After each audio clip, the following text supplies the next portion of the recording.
our midst to celebrate with us the first anniversary or the one-year-old baby that NABCO is, and we're glad to have him in our presence.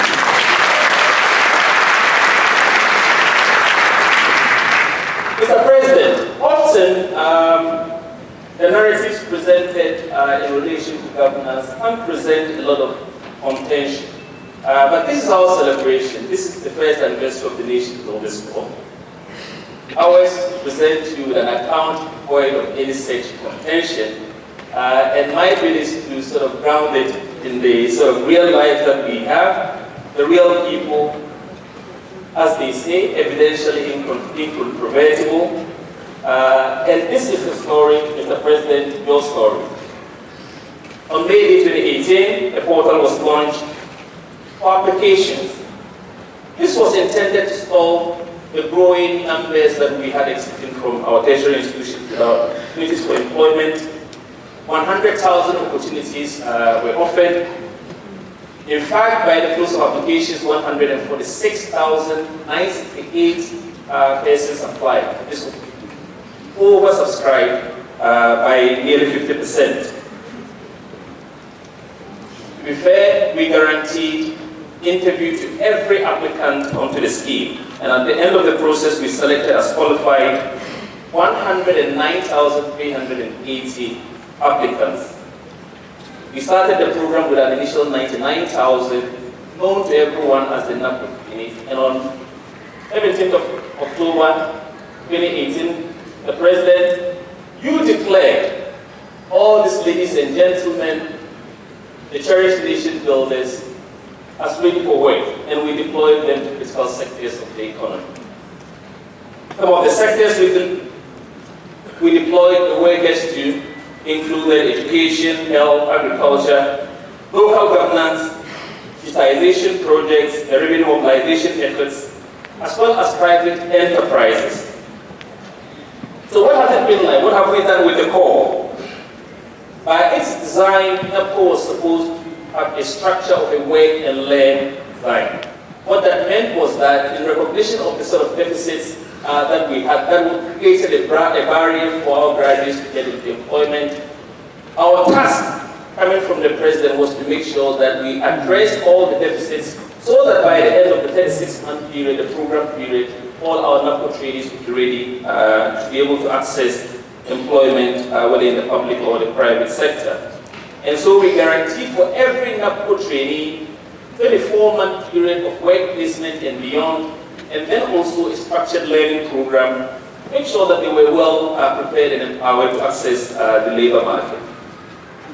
Mr. President, I would like to put on record some projects we classify as being special projects. The NABCO talent pool of 100,000 have served a lot of your cherished initiatives.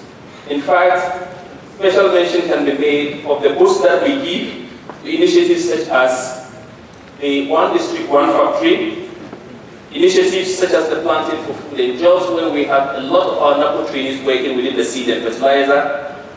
And also, if you look at the revenue mobilization effort, then we're privileged to see the NABCO customs interns outside that are using 10% of our NABCO workforce to be able to make sure that we drive up the revenue mobilization effort for development in this country. All these, Mr. President, have been achieved through a creative and mutually beneficial partnership between the Nation Builders Core Scheme and our cherished module implementation partners. And Mr. President, I would like to acknowledge that the effort of the module implementation partners deserve a praise, and we need to give them an applause for them.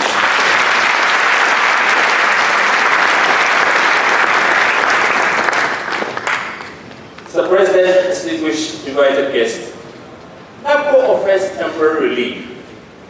Our struggling youth, for many on the scheme, the journey to their desired future careers have begun. Most look to permanent employment as an exit pathway. A section still consider highly the prospect of working in the private sector and through their aim to start up their businesses and engage in entrepreneurship. And yet we have a lot that are intended to exit into career-focused further learning. And so these are the broad sort of exit arrangements that we have. To all this, Mr. President, your envisioned NABCO vehicle has offered them a clarity of thought through the security of the scheme to focus or even refocus on what to do with their lives. And so, like Oliver, in seeing the Noah as one of them writes, they don't doubt that the ark will be delivered. Barely a year on, 11,000 plus have exited the scheme in some kind of permanent employment in the public sector.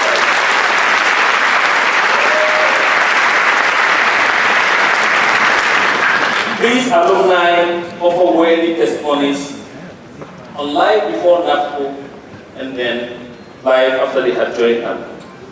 We know there is a lot worth celebrating even in a year, but we also know that there is a lot yet to be done. As we believe NABCO is ready for its logical next step, the institutionalization of the mandatory structured learning program to assist our trainees progress on their career pathways. A year on, the scheme appears settled to take on the emerging challenges that still face our NABCO trainees in terms of their work readiness skills and also the skill sets that are required to be able to access the labor market. The anniversary celebration, therefore, is supposed to reflect as well as give us a moment to look on the next steps of the program. From the outset of the scheme, we promised that we're going to deliver 100,000 trainees an employment opportunity that has been delivered.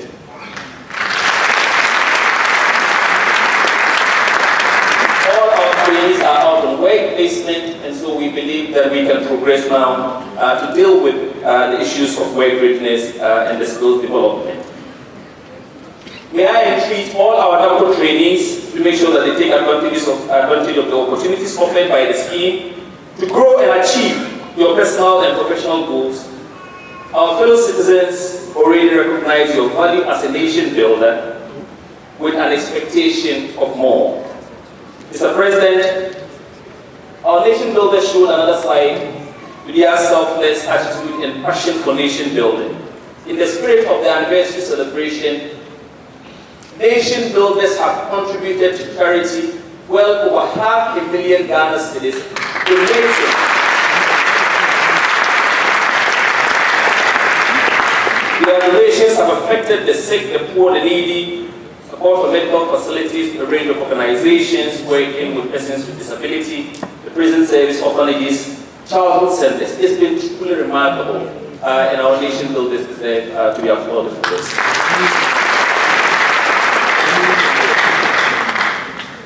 Mr. President, I promise to ground this in reality, and this I must.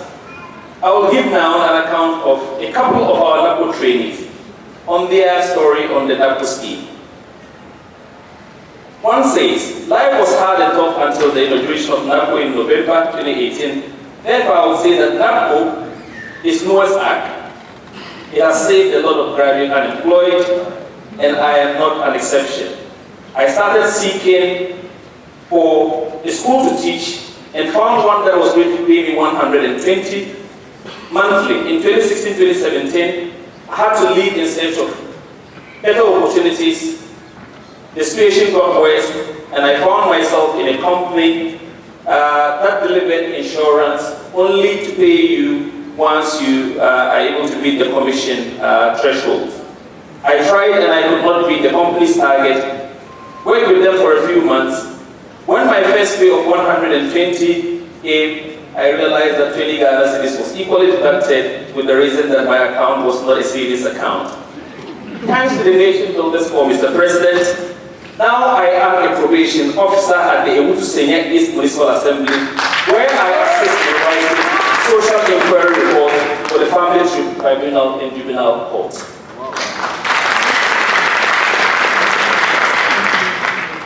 There are several such accounts. My law deteriorated when I had a child without a job. As a result, I was forced to find a job, something to do even below a graduate wage.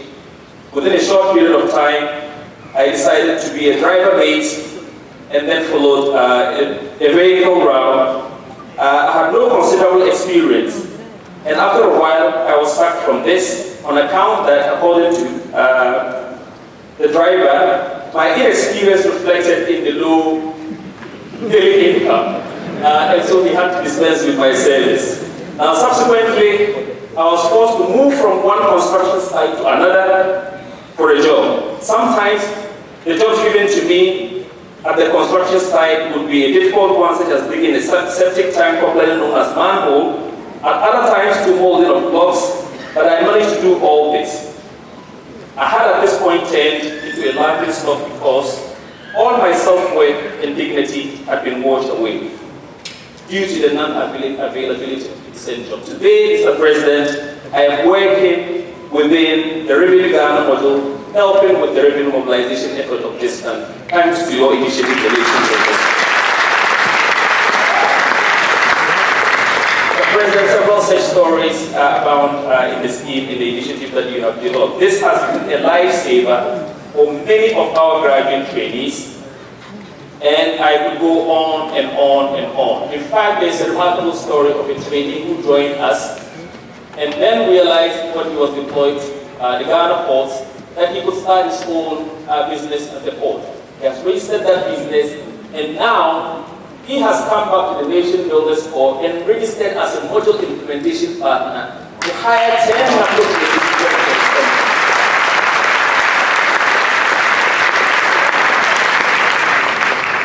Mine was to ground our anniversary in reality, and I believe that with the bits that I have said, we get the picture. Mr. President, this is what you have done. Building from zero to hero.